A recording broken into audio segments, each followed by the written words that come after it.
Hi guys, देख सकते हैं वेलवेट की पैंट बनाऊंगी और इसके साथ एक बहुत ही सुंदर सा ड्रेस बनाऊंगी। तो ये वेलवेट कपड़ा है जो जिसकी मैं कटिंग करने जा रही हूँ। ड्रेस बनेगी इसके साथ बहुत ही सुंदर। और ये ड्रेस में हमने ये लैस डिजाइन करेंगे नीचे पैंट पे, मोहरी पे और ये नेक पे बहुत ही सुंदर सा लगेगा। पैच है तो ये पैच लगा के डिजाइनिंग करूंगी। नेक पे भी थोड़ी सी ऊपर वाला ही नेक है टच वाला, तो उसमें भी लेस लगा के डिजाइनिंग करूंगी। तो आप लोग वीडियो को फुल वॉच करिएगा। मैं सबसे पहले पैंट कटिंग बता देती हूँ आप लोगों को गाइस। तो थोड़ी सी कस्टमर थोड़ी हेल्दी है और ये वेलवेट है। वेलवेट जब हम दोनों एक तरफ रखते हैं तो ये चिपकती है, तो इसका ध्यान रखना होता है कि हमें एक बराबर फैब्रिक लेनी होती है।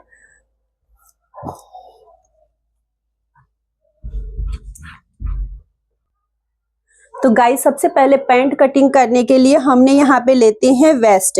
वेस्ट में लेते हैं चौथाई हिस्सा। तो कस्टमर की यहाँ पे वेस्ट आ रही है 38 का फोर्थ हिस्सा अगर निकालते तो हमारे पास आ गई 9 इंच, 9 चौक 38। तो यह 9 इंच चौथाई हिस्सा आ गई है। उसके बाद हमने इसकी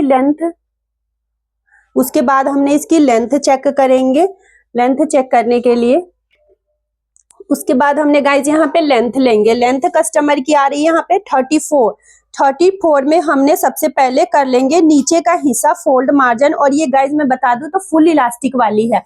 फुल इलास्टिक वाली के लिए हमने 5 इंच प्लस करते, नीचे मैं 3 इंच प्लस करती हूँ क्योंकि चौड़ा फट्टा फोल्ड होगी। आजकल ट्रेंड में यही है कि चौड़ा फट्टा फोल्ड होती है, तो नीचे मैं करूंगी 3 इंच फोल्ड और ऊपर हमने इलास्टिक के लिए करेंगे 2 इंच फोल्ड, क्योंकि हमारे पास जो इलास्टिक है वो 1.25 इंच की है। तो आपके पास जो इलास्टिक होगी 1.5 या 2 जिस तरह की, उसके अकॉर्डिंग आपने ऊपर वाली फोल्ड का मार्जिन लीजिएगा। ये अपनी रिक्वायरमेंट के अकॉर्डिंग लीजिएगा। तो यहाँ पे सबसे पहले हम ले लिए हैं 34 कस्टमर की लेंथ। जितनी भी कस्टमर की लेंथ होगी उसमें सबसे पहले हमने 3 प्लस और 2 प्लस ऊपर मिला के 5 प्लस कर लिए। तो यहाँ से मैं 5 प्लस ले ली हूँ। उसके बाद जो मैं यहाँ चौथाई हिस्सा ली हूँ, फोर्थ हिस्सा जो डिवाइड करी हूँ 9 इंच, ये 9 इंच अपना आ गया यहाँ पे मार्क। 9 इंच में हमने गैदर के लिए, ये अपने ऊपर है, हमने इलास्टिक वाली अगर फुल इलास्टिक वाली बनाते हैं तो 2.5 से 3 इंच प्लस कर सकते। अगर बेल्ट वाली बनाते हैं तो सिर्फ हमारी जो बेल्ट में आती है प्लेट्स डालते हैं उसके लिए 1 इंच प्लस करते और स्टिचिंग का मार्जिन प्लस करते 2 से 2.5 इंच इसमें प्लस कर लेंगे। लेकिन यहाँ पे मैं कर रही हूँ 3 इंच कम से कम गैदर के लिए। तो अपनी जितनी भी आ गई है यहाँ पे उसमें मैं मार्क कर लूंगी। फुल इलास्टिक वाली के लिए मैं कस्टमर के लिए लेती हूँ यहाँ पे 14 इंच आसन। 14 इंच आसन पे मैं यहाँ एंड करूंगी और यहाँ क्रॉच एरिया बनाऊंगी जो मैं 2.5 इंच की लेती हूँ।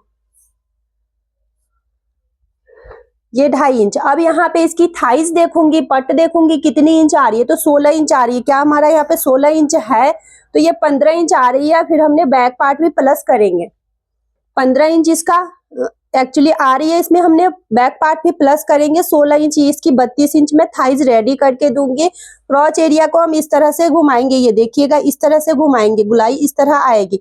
उसके बाद जो हमारा यहाँ वाला वेस्ट वाला फेस था उसमें प्लस जो मार्जिन लगाए थे ये 12 इंच आ रही है।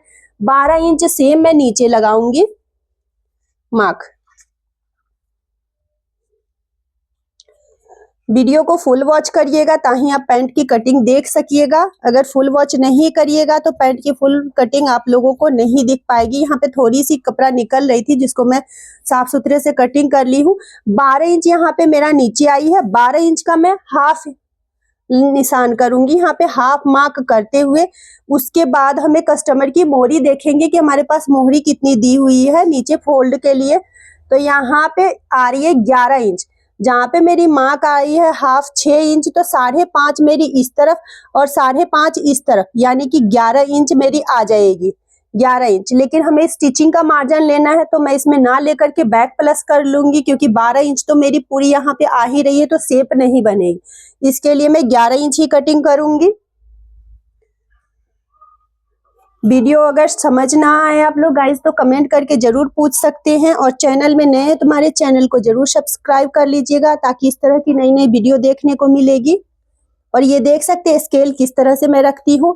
ये पैंट वाली स्केल आती है, ये ऐसे थाइज की तरफ से मूवमेंट होती है, ये देखिए तो ये हमने स्केल का मुंह देख सकते हैं, उस तरफ को घुमा के अपने अपोजिट साइड घुमा के रखेंगे और अपनी तरफ स्केल इस तरह से लूंगी जहां हमारा मार्क आया है थाइज से मिलाते हुए। थाइज में बिल्कुल कटिंग नहीं करूंगी क्योंकि कस्टमर को यहाँ पे 16 इंच देनी है तैयार करके, तो हमने थोड़ी हल्की नीचे से ही मार्क लेंगे और नीचे से मार्क लेने के बाद ये शेप देख सकते हैं।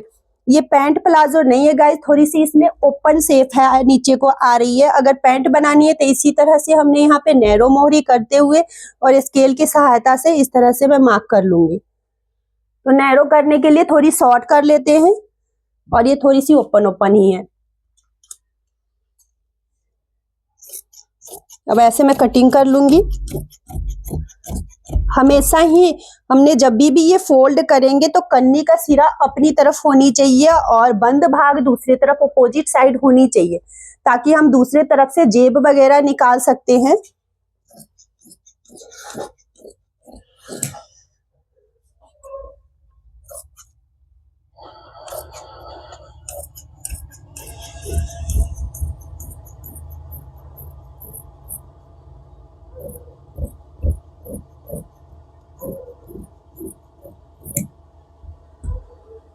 ये देख सकते हैं ये फ्रंट पल्ले की कटिंग हो चुकी है। इस तरह से हमने फ्रंट पल्ले की, और शेप देखिए, शेप ये क्रॉच एरिया जो मैं बनाई थी नीचे से हल्की सी नैरो दी थी लेकिन ओपन है। नैरो प्लाजो के लिए हमने इस तरह से कटिंग करेंगे, जितनी जिसकी होगी 6 से 7 इंच मोहरी हो तो उस तरह से हमारी शेप जाती है। अब सेकेंड पल्ला हमने इस तरह से ही निकालेंगे। यही पल्ले को हमने दूसरे पल्ले पे हमने इसे सीधे सीधे ही लेनी है।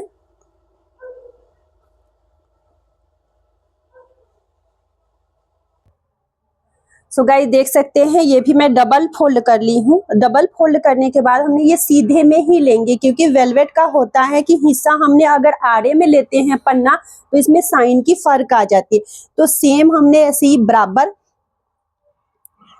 रख लेनी है। बराबर रखने के बाद हमने इलास्टिक के लिए यहाँ से ले लूंगी 2.5 इंच प्लस। जो गैदर वाला मार्जिन होगा ना, हम बैक पार्ट में यहाँ पे प्लस करेंगे गाइज, और 2.5 इंच हमने ऊपर में बैक आसन में प्लस करनी है, क्योंकि बैक आसन थोड़ी बड़ी रखनी होती है ताकि बैठने उठने में प्रॉब्लम ना हो। तो ये देख सकते हैं बैक आसन में हमने यहाँ पे प्लस किए हैं 2.5 इंच, और 2.5 इंच पीछे पल्ले में हमने प्लस किए। तो जो हमारा यहाँ का हिस्सा है बैक पार्ट का, हमने शेप इस तरह से लगा लेनी है। निशान मेरी इस तरह जाएगी, यहाँ कोई प्लस नहीं होगा, आसन में प्लस होगी। इसी तरह से 2.5 इंच मेरा यहाँ पे है, ये हमारी बैक पार्ट का प्लस हिस्सा है जो गैदर में जाएगी। उसके बाद हमने यहाँ से डाउन करते हुए 2 इंच, 1.5 इंच, उसके बाद 1 इंच, ऐसे करते हुए हमने यहाँ आकर के 1.5 इंच कर लेनी है, क्योंकि बैक पार्ट हमें प्लस करनी है। पैंट प्लाजो में बैक पार्ट प्लस की जाती है। ये शेप हमारी जा रही है इस तरह से।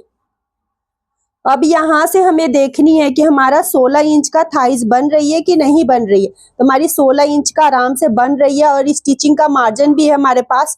तो मैं ये हिस्सा पूरा ले लूंगी 2.5 इंच। अब जितनी हमें कस्टमर दी थी, कस्टमर की रिक्वायरमेंट थी पट के अकॉर्डिंग, उतनी हमारा मार्जिन है इसमें। तो इस तरह से हमने इसकी बैक पल्ले की भी कटिंग कर लूंगी।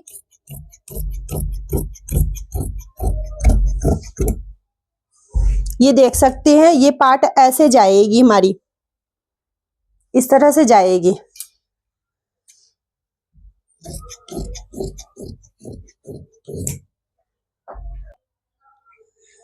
अब ये फ्रंट गाइस और ये बैक दोनों ही पार्ट की कटिंग हो गई है, और देख सकते हैं बैक हमने जो प्लस किए थे, ये प्लस आपने इस तरह से भी ले सकते हैं। आप इधर ना प्लस करके इधर प्लस कर लीजिए, बात वही बराबर आ जाती है। यहाँ भी हमने ऐसे ही प्लस करते और ऐसे ही मार्जिन निकालते हैं। कई होता है कि आगे की तरफ प्लस करते हैं हाँ, या बैक की तरफ प्लस करते हैं, बात वही बराबर हो जाती है, लेकिन प्लस करना ही पड़ता है बैक के पार्ट के लिए। तो यहाँ पे याद रखिएगा 2.5 इंच, क्योंकि ये समझने वाला पार्ट है। 2.5 इंच हम नहीं लेंगे तो बैठने उठने में दिक्कत होगी, काफी ज्यादा ही दिक्कत होगी, क्योंकि बैक पार्ट जब भी हम बैठते हैं तो नीचे को खिसकती है। तो ये चीज 2.5 इंच प्लस होनी ही चाहिए, यहाँ पे नहीं होनी चाहिए, ताकि हमारा दोनों पार्ट जब जोड़ेंगे इक्वल होना चाहिए। ये दोनों पार्ट इक्वल होगी। और फ्रंट हमेशा याद रखनी है कि 14 इंच हमने लेते ही हैं अगर फुल इलास्टिक वाली हो तो। अगर फुल इलास्टिक वाली कस्टमर ज्यादा लेंथ ज्यादा लंबी हो या फिर हेल्दी हो तो ये आप 14 को 15 भी कर सकते हैं। तो ये हो गए हमारी पैंट प्लाजो की। साथ में हमने जेब की भी कटिंग बता देते हैं आप लोगों को गाइस, क्योंकि इधर साइड से जो पार्ट निकली है हमने एक चेक करेंगे कि 7 इंच हमारी जेब की चौड़ाई होती है। 7 इंच हमारी जेब की चौड़ाई होती है, तो 7 इंच हमारे पास अवेलेबल है। और 13 इंच में लंबाई लेती हूँ सभी के पॉकेट के लिए, क्योंकि लेडीज लोगों के लिए जो जेब की होती है लंबाई पूरी रखवाती है, ताकि हमारे पास जो मोबाइल होती है बहुत इजीली आ सके। और जब ये मैं 13 इंच की लंबाई लूंगी तो ओपन साइड से मैं लूंगी यहाँ पे 11 इंच। 11 इंच लेने के बाद 13 इंच ज्वाइंट तरफ, 11 इंच ओपन साइड तरफ, उसके बाद हमने इस तरह से इसको मिला लेंगे। तो ये देख सकते हैं ये हमारी जेब की कटिंग हो गई है। जेब सभी की कटिंग हो गई है। तो वीडियो पसंद आया होगा तो लाइक कमेंट शेयर सब्सक्राइब जरूर करिएगा। और नेक्स्ट में मैं इसकी स्टिचिंग का वीडियो दिखाऊंगी और खूब सारा शेयर करिएगा अपने दोस्त लोगों के साथ। थैंक यू, मिलते हैं नेक्स्ट वीडियो में।